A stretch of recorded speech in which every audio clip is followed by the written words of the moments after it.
ଏହି ଅମୃତ ବେଳା ସମୟରେ ପରମାତ୍ମାଙ୍କର ଆଶୀର୍ବାଦର କିରଣ ଯେମିତି ଆତ୍ମା ଉପରେ ପ୍ରାପ୍ତ ହେଉଛି। ମୋ ଆତ୍ମା ଏକ ଶାନ୍ତ ପରିବେଶରେ ଅତୀନ୍ଦ୍ରିୟ ସୁଖକୁ ପ୍ରାପ୍ତ କରିବା ପାଇଁ ମନ ଏବଂ ବୁଦ୍ଧିକୁ ଏକାଗ୍ର କରି ପରମାତ୍ମାଙ୍କର ପ୍ରାପ୍ତିରେ ମଗ୍ନ ହୋଇଯାଇଛି। ଅନୁଭବ କରିବା ଯେମିତି ମୋର ସାମ୍ନାରେ ଉଭୟ ବାପ ଦାଦା ବିରାଜମାନ। ଏହି ପରିବେଶ, ଏହି କୋଠରୀର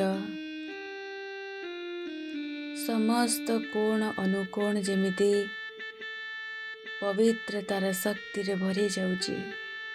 ସ୍ୱୟଂ ନିରାକାର ଜ୍ଞାନର ସାଗର, ପ୍ରେମର ସାଗର, ଆନନ୍ଦର ସାଗର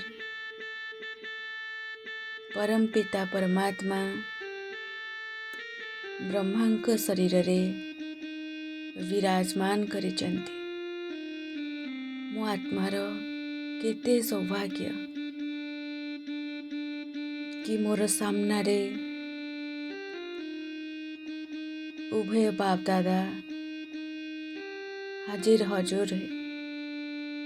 କୋଠରୀଟା ସାରା ଯେମିତି ଶାନ୍ତ ସ୍ଥିତିରେ ଆନନ୍ଦ ସ୍ଥିତିକୁ ପବିତ୍ରତାର ଶକ୍ତିକୁ ପ୍ରାପ୍ତ କରୁଛି। ଅଶେଷ ଅଶେଷ ଧନ୍ୟ ମନେ କରୁଛି। ପାଇବାର ସମସ୍ତ ଇଚ୍ଛା ଯେମିତି ଆଜି ସମାପ୍ତ ହେଇଯାଇଛି। ବାପ ଦାଦା ମୋର ମସ୍ତକ ଉପରେ ତାଙ୍କର ବରଦାନୀ ହସ୍ତ ରଖି ମୋତେ वरदान देउछन्ति। मीठे बच्चे, सिकिलधे बच्चे, मेरे लाडले बच्चे, तुम कल्प कल्प विजयी रत्न हो। तुम्हारा कल्याण हो, तुम्हारा कल्याण हो, तुम्हारा कल्याण हो। वाह बाबा,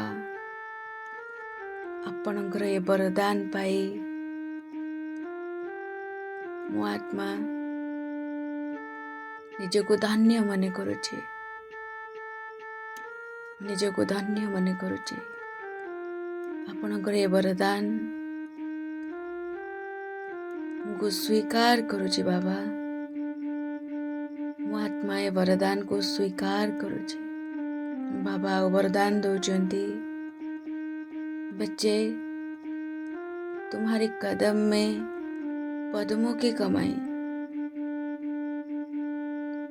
गोटे गोटे पादरे तुमर पद्मर कमाई।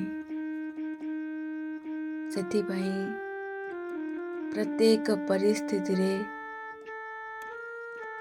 अटेंशन दे कर्म करी चलो। बाबा ये वरदान भी मुझे स्वीकार है। ये वरदान को मैं स्वीकार करुची बाबा। ये वरदान भी मुझे स्वीकार है। बाबा को ठारू ए समस्त वरदान प्राप्त करे मु ब्राह्मण आत्मा एकदम निश्चिंत हो जाउची कि सर्वशक्तिमान पितांकर वरदान एवं मोर मस्तक उपरे एवं मते प्रत्येक परिस्थिति रे अचल अडोल रहिबार अछि, शांत चित रहिबार अछि, एक रस अवस्था रहिबार अछि। मो परमात्मांकर कल्प कल्पर से विजयी आत्मा सारा विश्व को कल्याण करुथिबा मैं एक कल्याणकारी देवी।